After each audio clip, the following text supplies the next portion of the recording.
Hi guys, welcome back to the channel. So today we're going to discuss this the relationship between Donald Trump and Fed Chair Reserve Jerome Powell. So the relationship between these two guys lately has devolved into something resembling of a political prize fight, complete with name calling, public humiliation, and threats of firing. But this isn't just a political theater. This is really a dangerous game that can undermine the very foundation of America's global economic dominance. I mean, Trump is doing this, and he's lately he's been berating Jerome Powell with name calling, a bunch of different things. Though this is I guess this plays well politically locally, but on the international stage, not so well. All right. So Trump's attacks on Powell have been, lately he's relentless with it. Right. He's all over the place. And not only just that, he's been attacking him at the job that he's doing, but also some of these attacks are also personal. The president has called Powell a complete moron, a major loser, a fool, truly one of the dumbest, and a numbskull. Mind you, Trump hired him. All right. Trump appointed Powell. And so now he's calling all these name calling and different things like that. So, later on here, we're going to find out exactly why is he doing this? Why is he attacking Powell? And how did things get so bad? So he also, branded him too late Powell for not cutting rates fast enough. And, bunch of different things. And he even questioned Powell's mental capacity, calling him an average mentally person, whatever that means, with low IQ for what he does. The insult escalated dramatically during a recent visit to the Federal Reserve headquarters, where Trump publicly sparred with Powell over renovation costs. When Trump claimed that the project cost $3.1 billion, Powell visibly shook his head and corrected him. I mean, you should see the look on his face. I think I have some of that video. I'm gonna get playing some of that for you guys. It was embarrassing, and I think the reason why Trump went over there is kind of to embarrass Powell, is part of his I guess strategy to browbeat Powell into submission, into quitting, or at least dropping rates. But whoever's given Trump this information, and he went there to it looks like an ambush on Powell. It didn't turn out the way Trump expected it to. I think I have some of that video right here. I'm going to go ahead and play it for you. Some of you guys may have seen it already, but let's go take a look. This was actually pretty funny. So we're taking a look, and it looks like it's about 3.1 billion. It went up a little bit, or a lot. So the 2.7 is now 3.1. I'm not aware of that. Yeah, it just came out. Yeah, I haven't heard that from anybody at the Fed. Yeah, it just came out. Our notes had it about 3.1 as well. 3.1. 3.2. This came from us? Yes. I don't know who does that. You're including the Martin renovation. You just added. Yeah, you just added in a third building. Is what that is. That's a third building. Well, including no, the but Martin building. it's a building that's being built. No, it was built 5 years ago. We finished Martin 5 years ago. It's part of the overall work. But it's So, not new. So we're going to take a look. Ouch. Ouch. Powell's like, look, what are you talking about, bro? This is not new. We did this building. This is completed 5 years ago. It was embarrassing. I think whatever Trump's strategy was to embarrass Powell, it completely, obviously backfired on him. But, Trump also threatened to fire him, even reportedly showing House Republicans a draft letter dismissing the Fed chair. These aren't just random outbursts. Trump has targeted Powell over 20 plus times with these types of remarks, and coordinated pressure campaign designed to force the chairman into submission. Despite the unprecedented political pressure, Powell has remained steadfast in his refusal to bow to Trump's demands. Behind closed doors, Powell has told allies that resigning would undermine the Fed's institutional independence, a principle he views as a fundamental to American democracy. He feels very strongly that so one of his staffers, I guess one of his other Republicans, said that Powell feels very strongly that his responsibility is to maintain that independence, said Republican Senator Mike Rounds, who directly questioned Powell about stepping down. So Mr. Rounds says, well, I've asked him and he said no, that he would that would reduce the independence of the Federal Reserve. So in other words, Powell is not quitting, he is not going anywhere, and he is not bending to Trump's pressure and Trump's will. So the Fed chair has consistently argued that monetary policy decisions must be based on economic data, not political pressure. This stance reflects decades of hard-won central bank independence established after the painful lessons of the 1970s when political interference led to devastating inflation. So when in 2024, when Powell was asked in 2024 if he would resign if Trump requested it, Powell firmly replied no. Now, here's the other thing, too. So I think most people get into the idea that the Federal Reserve is part of the federal government. It is not. The Federal Reserve is a private institution. I mean, they're basically above the law. They cannot be audited. You cannot ask them questions. They don't have to show their books. The Federal Reserve does whatever it wants. And so they don't necessarily, the president cannot control the Fed chair. So the Federal Reserve is just as federal as FedEx. That's a common saying. It has nothing to do with the federal government. This is private money. All right. So basically, Powell says that, he's not going anywhere. He's going to stay out his full term until May of 2026. So absorbing political attacks without changing the Fed's policy's direction. So he's like, yo, go ahead. I don't care. I'm going to stay here till 2026. And then we'll see what happens. We'll go from there. I guess Trump will appoint someone else. Now, Trump's obsession with lower interest rates isn't just about economic growth. Sure, it's about, basically it's about money, pure and simple. See, what's happening is the federal government is carrying right now a $37 trillion debt, and interest payments on this $37 trillion debt is exceeding $1 trillion annually. Lower rates would provide massive fiscal relief. The math is staggering. Okay, so instead of berating this guy, instead of berating Powell, doing all this stuff, doing all these political stunts, bringing him out in public to try to humiliate him, I have a solution. Why don't we just stop spending? I mean, we have all these military bases everywhere. Why are we spending money on everything like this? We got this war in Ukraine. We spend hundreds and billions of dollars over there. Who knows what other programs we have? How about we just maybe cut some spending? Maybe reduce our troops in Europe, maybe close some military bases.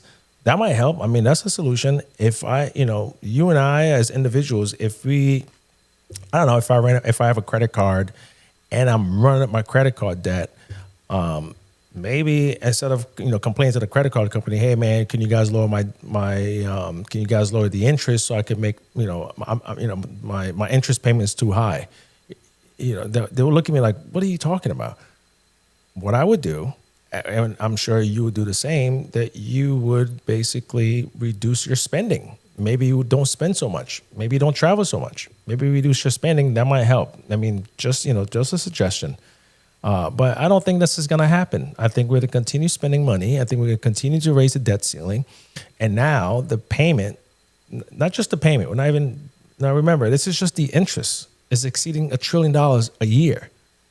Okay, so the interest cost has become, the interest on this money has become the second largest category of government spending, exceeding even defensive expenditures.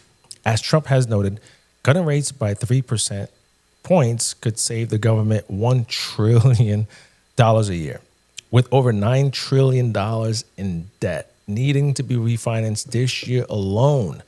Every percentage point reduction in borrowing costs translates to tens of billions of dollars in savings.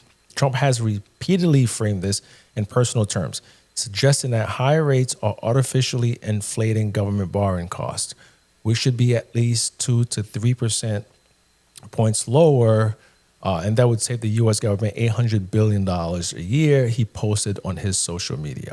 Now, the president's real estate background, he thinks this is a real estate deal, but bro, this is not real estate. You cannot force the federal, I guess Trump is used to refinancing his real estate buildings at lower interest rates, and so he wants the Federal Reserve to drop rates so the government could refinance their loans or refinance their debts, so they can pay less. They could save some money. Now that sounds sound, that's sound economics, I guess. Like if you're in real estate, that sounds, that sounds reasonable. I could see that.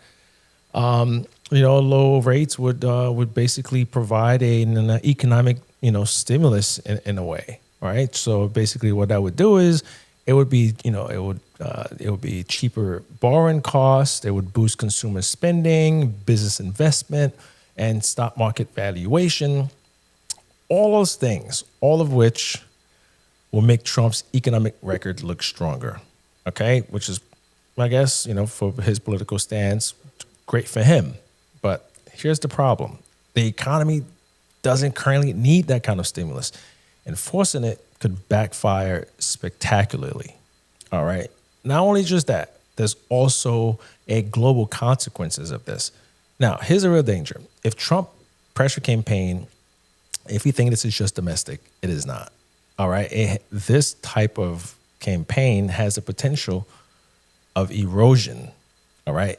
Basically, this thing here can undermine the US dollar status as the world reserve currency. This privileged position, held since World War II, gives America what former French officials call an exorbitant privilege, the ability to borrow cheaply and project economic power globally. The dollar's dominance rests on one crucial pillar. And just like all currencies, not just the US dollar, all currency that's ever existed, trust. That's it. Trust in American institutions, particularly the Federal Reserve's independence. When central banks lose their credibility, currencies collapse.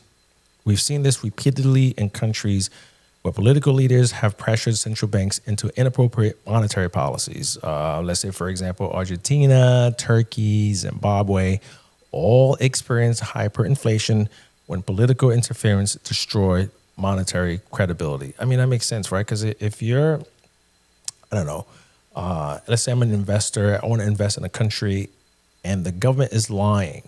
The banking system in this country is not independent, right? And they're basically, the government is lying and they can fudge numbers. Maybe they may, steal your investment, which is what just happened with Russia.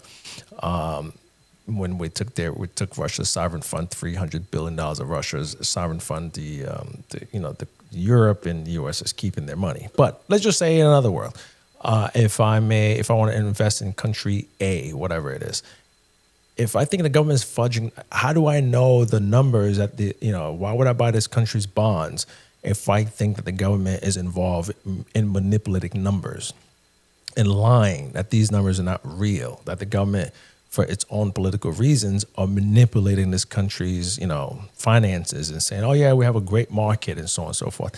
That wouldn't be credible.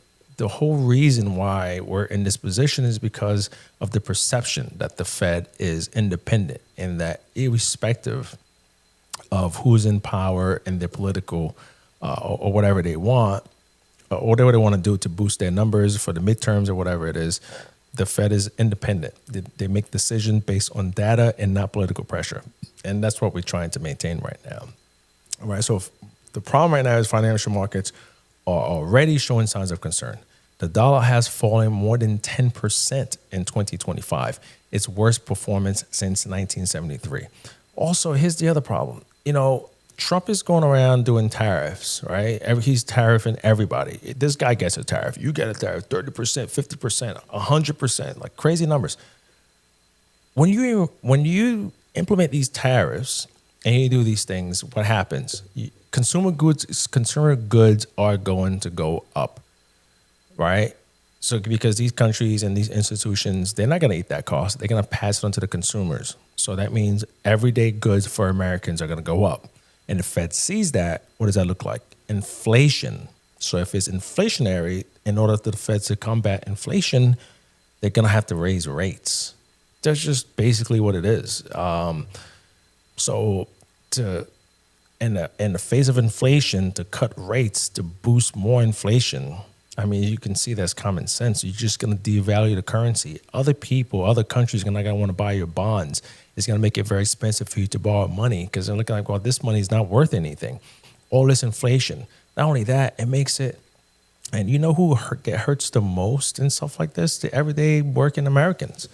Because now you need that much more dollars to survive. It's going to make life almost unbearable. And this is the kind of stuff when people are seeing this thing and we're sending money everywhere to Ukraine, to whatever the money we're spending, hundreds and billions of dollars outside the country, and people here can even buy bread and feed their families or do normal things.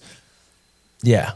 This is how these kind of things starts, all right? So even Goldman Sachs economists are saying that the Fed independence, it's very crucial, all right, that the Fed remain independent, all right? So, and everybody's worried about this. Everyone is saying, hey, man, we should leave this thing alone. Don't mess with this thing. And central banks, not only just Goldman Sachs, but also central banks worldwide, they're taking notice. A 2025 survey found that 70% of central banks now express hesitation about U.S. dollar investments, a dramatic shift from previous years. The dollar shares of global reserve is projected to fall from 58%. I believe in 1980s, 70s, and 80s, it was 59%. The dollar was the global reserve. But now it is projected to fall, because it was 59, so now it's at 58%. It is projected to fall to 52% by 2035 as nations diversify away from American assets. Independent central banks consistently deliver lower and more stable inflation than those subject to political interference. The research is unambiguous. Countries with autonomous central banks enjoy better economic outcomes and greater market confidence. The Fed's independence has been tested before, but never quite like this. Historical conflicts between presidents and Fed chairs typically occurred behind closed doors. Trump's public assaults represent something unprecedented, a systemic attempt to politicize monetary policy through personal attacks and public humiliation. Former Fed Chair Janet Yellen and Ben Bernanke recently warned that public trust in the Fed's commitment to making data-driven decisions free from political pressure is a vital national asset that is difficult to build and easy to lose. Just like trust, right? Is difficult to build trust, and a first impression, is easy to build trust. It is hard to build trust, and it's very quick and easy to lose it. And when you lose it, is almost impossible, and it's very hard to get it back. So the warning could be more timely. Ironically, Trump's pressure campaign might achieve the opposite of what he wants. If Powell were to capitulate and cut rates dramatically, long-term Treasury yields would likely spike as investors price in higher inflation expectations. This would make mortgages more expensive, business borrowing costlier, and government financing more challenging. Exactly what Trump is trying to avoid. So he's going to bring about the exact same very thing that he's trying to avoid, which is this is kind of ironic, isn't it? The stakes in this confrontation extend far beyond partisan politics. By staying the course and basing decisions on economic data rather than political pressure, Powell is defending not just the Fed independence, but the broader principle that expertise should guide policy, not political expediency. The international community is watching closely. If Trump succeeds in browbeating the Fed into submission, it would send a clear signal that American institutions are no longer reliable partners in global finance. The consequences would extend far beyond interest rates, potentially undermining decades of carefully built international trust and cooperation. Powell's steadfast resistance may be the most important stand any Fed ever had to take. This battle isn't just about monetary policy. but a fight for the survival of the entire American financial system. So let me know what you guys think, man. That is going to be all for today, guys. Please don't forget to like, share, and subscribe to the channel. Let me know what you think in the comments below. And thanks for watching. And I will see you soon.